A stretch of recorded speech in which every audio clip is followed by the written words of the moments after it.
வணக்கம் நண்பர்களே. Welcome to Karthik Tamil defence update and Jio politics informative vlogs. இன்னைக்கு என்ன டாபிக் பார்க்க போறோம்னா உள்ள போகலாம் வாங்க. இன்று நம்ம இந்திய படையில் எம்ஆர்எஃப்ஏ டெண்டர் அப்படின்னு ஒன்று பல வருடங்களாக போயிட்டுருக்கு. இது ஏன் இவ்வளோ டிலே, எதனால் இவ்வளோ காலங்கள் பிடிக்குது அப்படின்றத நம்ம இந்த தலைப்பில் பார்ப்போம். இது உங்கள் கார்த்திக் தமிழ் டிஃபென்ஸ் அப்டேட். நான் உங்கள் கார்த்திக். எம்ஆர்எஃப்ஏ 1 எம்ஆர்எஃப்ஏ 2 அப்படின்ட்டு இப்போ பார்த்தீங்கன்னா நம்ம இப்போ எம்ஆர்எஃப்ஏ 2ல் இருக்கிறோம். 2007 எம்ஆர்எஃப்ஏ 1ஓட டீல் ஆரம்பிக்கப்பட்டுச்சு. கிட்டத்தட்ட அப்பத்தியோட தேவை நம்மளுக்கு 126 விமானங்கள் தேவை அப்படின்னு அப்போ இருந்த ஏர்ஃபோர்ஸோட தளபதி ஒரு ரெக்ரூட்மெண்ட்டை கொடுக்குறாரு. அதில் நம்ம முதன்மையாக சூஸ் பண்ணப்பட்ட ஃபைட்டு அப்படின்னு பார்த்தீங்கன்னா மிராஜ் 2000 விமானம் தான். காரணம் 1999 2000 காலகட்டத்தில் நடந்த கார்கில் போரில் மிராஜ் விமானத்தோட பர்ஃபார்மன்ஸை பார்த்து நம்ம இந்த முடிவுக்கு எடுக்கிறோம். கிட்டத்தட்ட 120லேருந்து 126 மிராஜ் விமானங்களை வாங்கலாம் அப்படின்னு முடிவு செய்கிறோம். இந்த முடிவு செய்யப்பட்டதுக்கு பிறகு நம்ம ஃப்ரான்ஸை அணுகுறோம். ஆனால் ஃப்ரான்ஸ் என்ன சொல்லிட்டாங்கன்னா, நாங்கள் மிராஜோட ப்ரொடக்ஷனை இன்னும் கூடிய சீக்கிரத்தில் நிறுத்திடுவோம். நாங்கள் ரஃபேல் என்ற ஒரு போர் விமானத்தை நோக்கி போயிட்டுருக்கிறோம். வருங்காலங்களில் மிராஜ் 2000ஓட போர் விமானங்களோட உதிரி பாகங்கள் ஸ்பேருகளை நாங்கள் நிறுத்திட்டா உங்களுக்கு ரொம்ப கஷ்டம். அதனால் நீங்கள் ரஃபேல் வேணால் வாங்குங்கன்ற மாதிரி ஒரு டாக் ப்ராசஸ் அப்போ போச்சு. இதில் சில தாமதங்கள் நடந்ததுனால அதுக்கப்புறம் நம்ம ஒரு முடிவு செய்து நம்ம ஏன் ஒரு விமானத்தை எவாலுவேட் பண்ணி வாங்கணும், எல்லா நாட்டிலோட விமானத்தையும் எவாலுவேட் பண்ணி வாங்கலாம் அப்படின்னு சொல்லிட்டு ஆரம்பிக்கப்பட்டது தான் எம்எம்ஆர்சிஏ. இப்போ நம்ம எம்ஆர்எஃப்ஏன்னு சொல்கிறோம். அப்போ எம்எம்ஆர்சிஏன்னு சொல்லுவாங்க. Multi role compact aircraft, medium multi role compact aircraft தான் எம்எம்ஆர்சிஏ. அது எம்ஆர்எஃப்ஏன்றது இப்போ வெர்ஷன் 2 அப்படின்னு சொல்லலாம். நம்ம எம்எம்ஆர்சிஏல பார்த்தீங்கன்னா கிட்டத்தட்ட ஒரு 6 போர் விமானங்கள் உள்ளே வருது. Rafale fighter, Euro fighter Typhoon, யூஎஸோட F-16, அதாவது இப்போ அவங்க தரன்னு சொல்கிற F-21, கிரிப்பன் என்ஜி, அப்புறம் பார்த்தீங்கன்னா ரஷ்யாவோட MiG-35, யூஎஸோட F-18 அப்படின்ற ஒரு போர் விமானமும் இந்த காம்படிஷனில் தான் இருந்தது. கிட்டத்தட்ட 2007-8 தொடங்கப்பட்ட இந்த காம்படிஷன் பல வருடங்களாக போய் நிறைய யூசர் ட்ரையல் எல்லாம் பண்ணி கடைசியாக 2 விமானங்கள் தேர்ந்தெடுக்கப்பட்டது.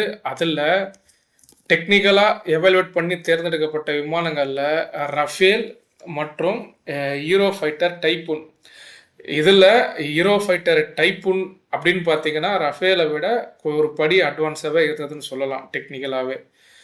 மற்ற போர் விமானங்களான F-16, F-21 இந்த போர் விமானங்கள், அப்புறம் கிரிப்பனு, அதுக்கப்புறம் F-18 ஆர்னட்டு, இவை எல்லாமே ஏர்ஃபோர்ஸால் ரிசர்வ் செய்யப்பட்டது.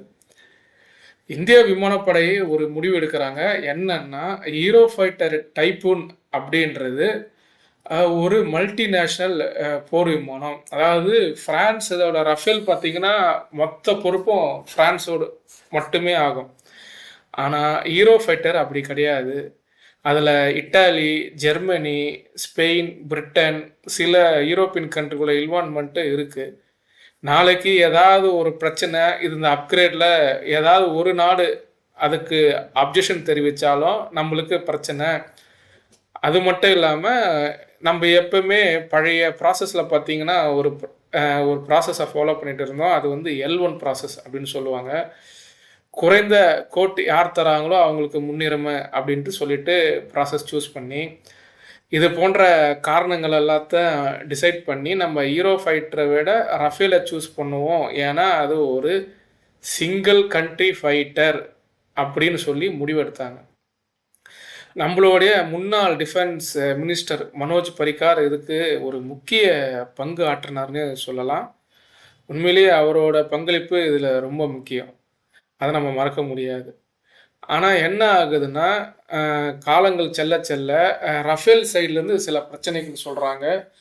இங்கே தயாரிக்கிற போர் விமானத்துக்கு நாங்கள் சில தொழில்நுட்பத்துகளை வழங்க முடியாது, பொறுப்பெடுத்துக்க முடியாது அப்படின்றதுனால அந்த திட்டம் அப்படியே ஹோல்டு பண்ணப்படுது.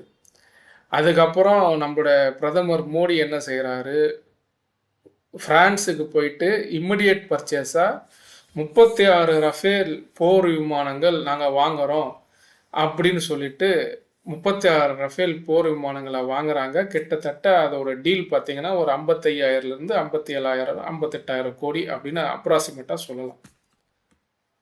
2008 காலங்களில் நம்ம வாங்க போகிற ஃபைட்டரை முக்கியமாக நம்ம வந்து MiG-21 வச்சு தான் ரீப்ளேஸ் பண்ணணும் அப்படின்னு ஒரு முடிவெடுத்திருந்தாங்க. ஏன்னா MiG-21 நம்ம 2007லேருந்து 15க்குள்ளே ரிட்டையர் செய்யணும் அப்படின்னு ஒரு முடிவு எடுத்திருந்தோம். ஆனால் காலப்போக்கில் நம்ம பிஜேபி கவர்மெண்ட் வந்த பிறகு என்ன பண்ணாங்கன்னா, தேஜாஸை பயங்கரமாக திருப்பி தூசு தட்டி ரீஇனிஷியேட் பண்ணி தேஜாஸ் விமானத்தை எப்படியாவது நம்ம படையில் சேர்த்து MiG-21க்கு மாற்றாக தேஜாஸ் MK-1A போர் விமானத்தை கொண்டு வரணும் அப்படின்ட்டு முடிவெடுக்கிறாங்க.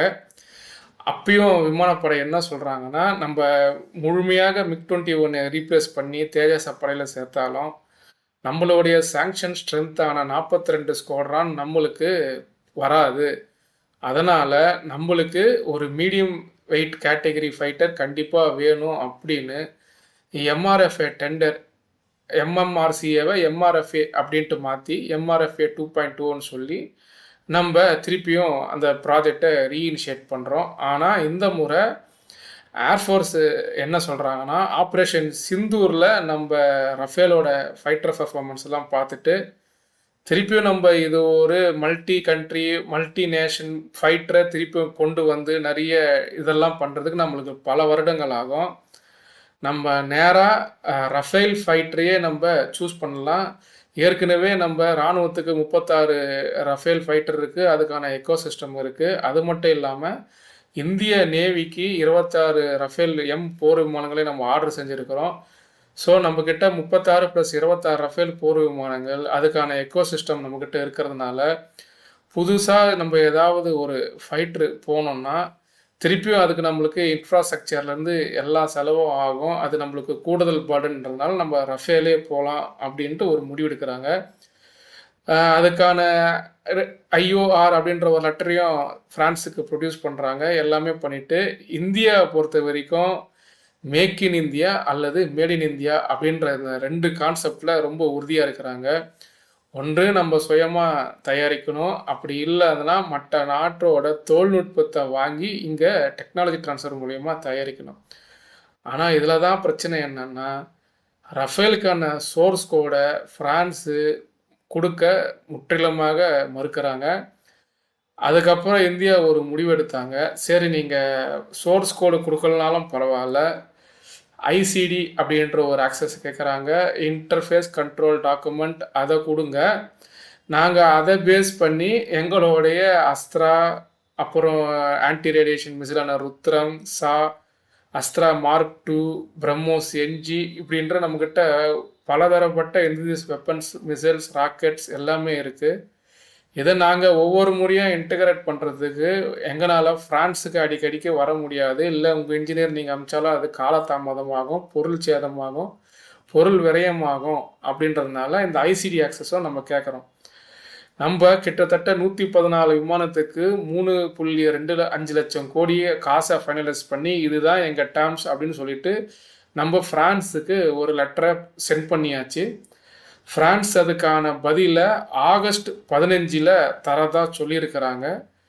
அதாவது மிட் ஆகஸ்ட் அப்படின்னா இந்த எண்ட் ஆஃப் ஆகஸ்ட். ஸோ அந்த செய்தி வந்த பிறகு தான் நம்மளுக்கு அவங்க ICD ஆக்சஸை கொடுக்க போகிறாங்களா இல்லையா அப்படின்றதே தெரியும். இப்போ சமீபத்தில் டசால்ட்டோட CEO ஒரு தகவலை வெளியிட்டிருக்காரு, இந்தியாவில் தயாரிக்கப்படும் ஃப்ரான்ஸுகளுக்கு நாங்கள் பொறுப்பேற்றுக்கிறோம் அப்படின்னு சொல்லியிருக்கிறாங்க. அது மட்டும் இல்லாமல் இந்தியாவில் ஒரு ரஃபேல் மேனுஃபேக்சர் ஹப்பை போட்டு இந்தியாவுக்கு மட்டும் இல்லாமல் ஒரு குளோபல் ஹப் மேனுஃபேக்சராக அது இருக்கும் அப்படின்னு சொல்லியிருக்கிறாங்க. இப்போ நம்ம வாங்க போற 114 விமானத்துல பார்த்தீங்கன்னா, ஒரு 18லேருந்து 20 விமானம் பிரான்ஸ்ல தயாரிக்கப்பட்டு, மீதி இங்க வந்து தயாரிக்கப்படும். அ அதுக்கான தொழில்நுட்ப உதவிய பிரான்ஸ் வழங்குவாங்க அப்படின்னு நம்பப்படுது. ஒருவேள இப்போ நம்ப கேட்குற முக்கியமான தொழில்நுட்பத்த பிரான்ஸ் வழங்கலன்னா, என்ன பிரச்சனை ஆகும் அப்படின்றது நம்மளுக்கு தெரியாது. காரணம் வெப்பன்ஸ் இன்டகிரேஷன், அதாவது சோர்ஸ் கோட் அல்லது ஐசிடி ஆக்சஸ் இல்லாம, ஐசிடி ஆக்சஸ் கண்டிப்பா நம்மளுக்கு வேணும். அந்த ஐசிடி ஆக்சஸ் இல்லாம நம்மனால எந்த வெப்பனும் பிரான்ஸ் துணை இல்லாம இன்டகிரேட் பண்ண முடியாது. இது வந்து பிரான்ஸுக்கு கண்டிப்பா நல்லாவே தெரியும். பட் இதில அவங்க எந்த அளவுக்கு ஒரு டிபெண்டன்சி கிரியேட் பண்ணுவாங்கன்னு தெரியல. மத்தபடி அவங்க ஆல்ரெடி நம்மளுக்கு சில தொழில்நுட்பத்த வழங்குறதுக்கு அவங்க ரெடியா தான் இருக்கிறாங்க. சாஃப்ரானோட இன்ஜினோட ஓவரால் ப்ரொடக்ஷன் போடுறதுக்கு அவங்க தயாரா தான் இருக்கிறாங்க. ஒருவேளை இந்த டெக்னாலஜி மறுக்கப்பட்டா, இந்திய அரசாங்கமும், இந்திய விமானப்படையும் என்ன முடிவு எடுப்பாங்க அப்படின்றது நம்மளுக்கு தெரியல. ஆல்டர்னேட்டா இருக்கிறதுன்னு பார்த்தீங்கன்னா, கிரிப்பன் என்ஜி இருக்கு. அது ஒரு சிங்கிள் இன்ஜின் போர் விமானம். அடுத்தது யூரோஃபைட்டர் டைப் ஒண்ணு இருக்கு. இல்லன்னா இந்திய அரசாங்கம் தேஜாஸ் MK2 மீடியம் வெயிட் ஃபைட்டர மேலும் துரிதப்படுத்தி எவ்வளோ சீக்கிரம் படையில இணைக்க முடியுமோ இணைக்கிறதுக்கான முயற்சிகள செய்வாங்க.